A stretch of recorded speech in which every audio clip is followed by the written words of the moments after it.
আজকে আমার দেবরের গায়ে হলুদের প্রোগ্রামটা শেয়ার করব আপনাদের সাথে, কিন্তু এর আগে এরকম গায়ে হলুদের প্রোগ্রামে আমি জীবনেও যাইনি। আসলে যে জিনিসটা নিয়ে বেশি আশা করে আপনি বসে থাকবেন সেই আশা আপনার কখনোই পূর্ণ হবে না, একটা না একটা ঝামেলা বাঁধবেই।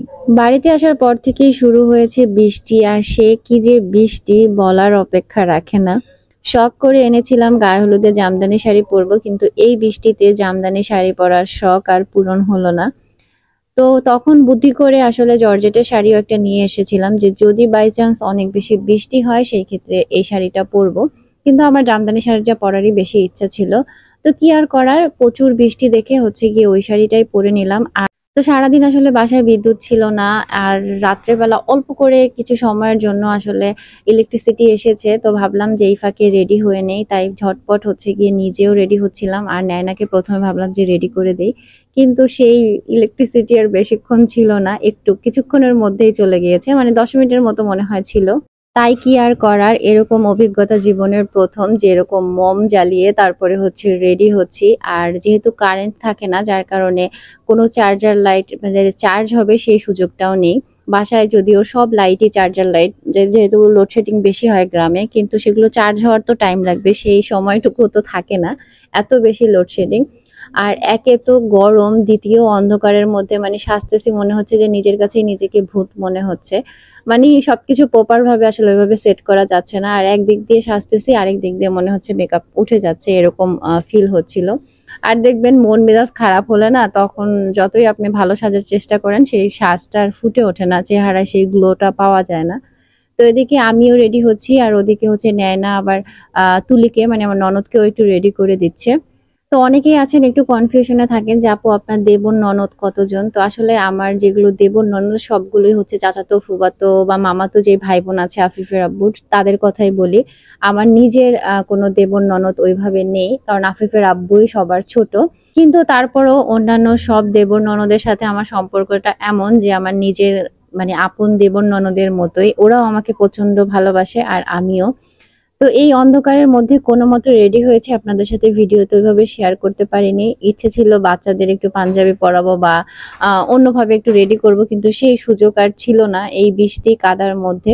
তো যার কারণে হচ্ছে গিয়ে নর্মাল ভাবেই ওদেরকে নিয়ে গিয়েছি।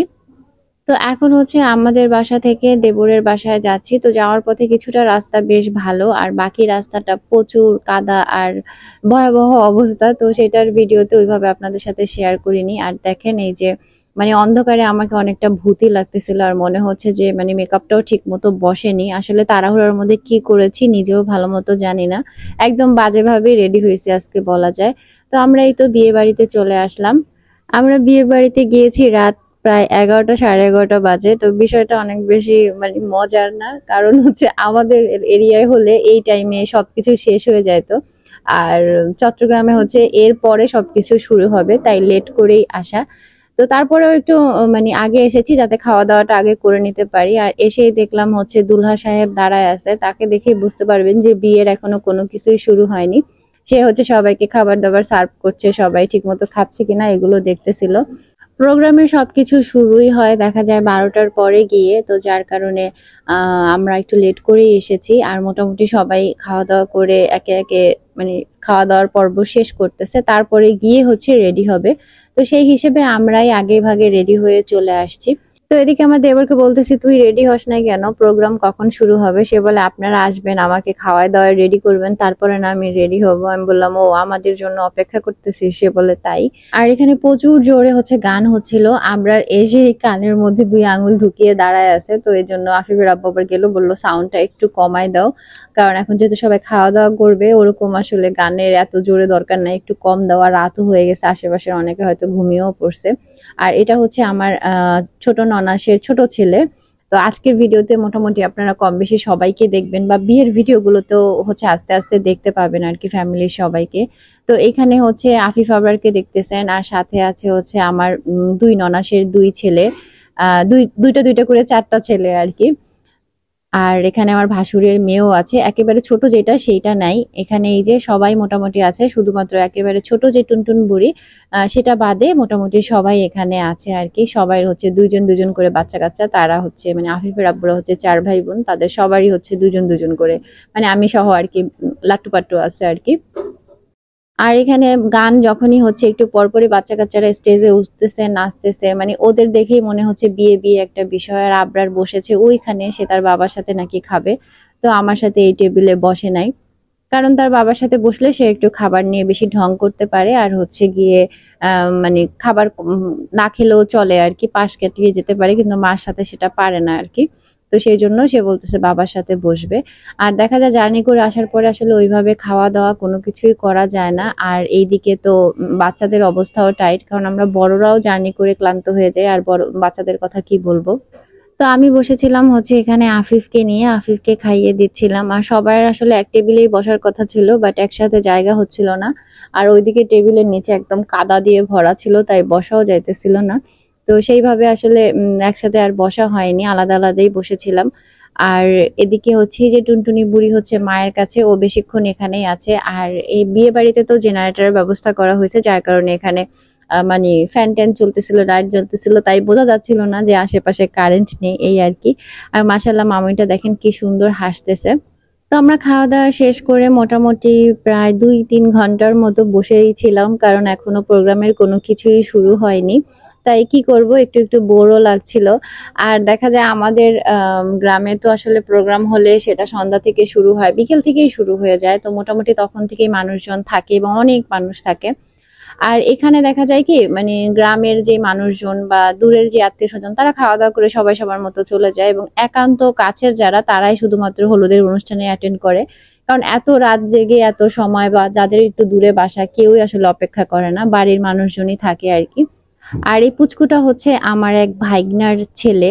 তো আমরা সেই হিসেবে হচ্ছে দাদা দাদি হয়ে গেছি, তো সেটাই আফিফের আব্বু দেখছিল, তো সেই জন্য সে আবার একটু পান খেয়ে বলতেছিল আমি তোমার দাদা হই, মানে একটু দাদা দাদা ভাব নিতেছিল। তো আমার এই ভাইগনাও অনেক ছোট, যে অল্প বয়সে বিয়ে করে ফেলছে, আবার ওর বেবিও হয়ে গেছে, সেই হিসেবে আমরা হচ্ছে গিয়ে দাদা দাদি হয়ে গেছি, তো বিষয়টা মজাও লাগতেছিল। আর এই তো বুড়ির সাথে বেশ অনেক সময় বসেছিলাম, কথাবার্তা বলতেছিলাম। আর সে মোবাইল দেখলে ফ্ল্যাশ অন করলেই সে সুন্দর বড় বড় চোখ করে তাকায় থাকে। আর এখানে আমাদের নাতি তো একেবারে শান্ত শিষ্ট, ওকে যে এত কথা বলতেছে একদম চুপ করে আছে, আর একদম মনোযোগ দিয়ে শুনতেছে সব কথা। ও নিজেও একটু অবাক হয়ে গেছে যে কি দাদা দাদি ভাই তারা আমাকে একদম জ্বালায় ফেলতেছে, এই হচ্ছে অবস্থা। আর এই যে একেবারে অন্ধকারের মধ্যে কেমন যে রেডি হয়েছি, রুমের মধ্যে সেরকম একটা আলো নেই, ওইভাবে ভালো ভিডিও আসে নাই, তো তাও ভাবলাম আপনাদের সাথে একটু শেয়ার করে ফেলি।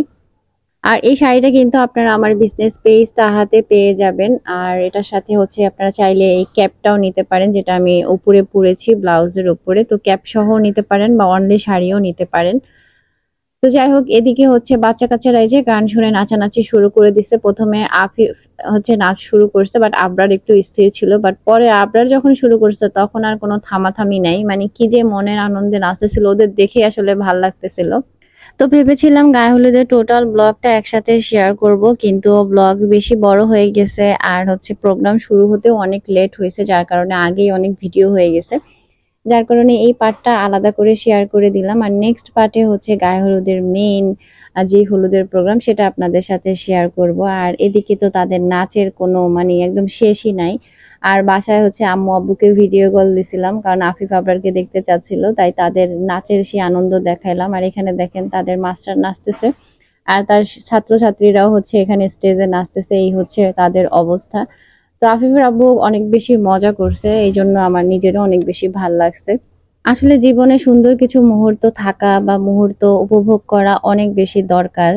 লাইফে আসলে ওই ঝামেলা এটা সেটা অনেক কিছুই থাকে, তো সবকিছু ওভারকাম করে সামনের দিকে আগানোর জন্য জীবনে ভালো কিছু মুহূর্ত আসলে দরকার, ফ্যামিলি টাইম দরকার, বা কোথাও ঘুরতে যাওয়া দরকার, বা যার যেটা পছন্দের কাজ সেটা আসলে করা দরকার। তো যাই হোক, আপনাদের সাথে নেক্সট ব্লগে আবার দেখা হচ্ছে, সেই পর্যন্ত আপনারা সবাই ভালো থাকবেন, সুস্থ থাকবেন। আল্লাহ হাফেজ, আসসালামু আলাইকুম।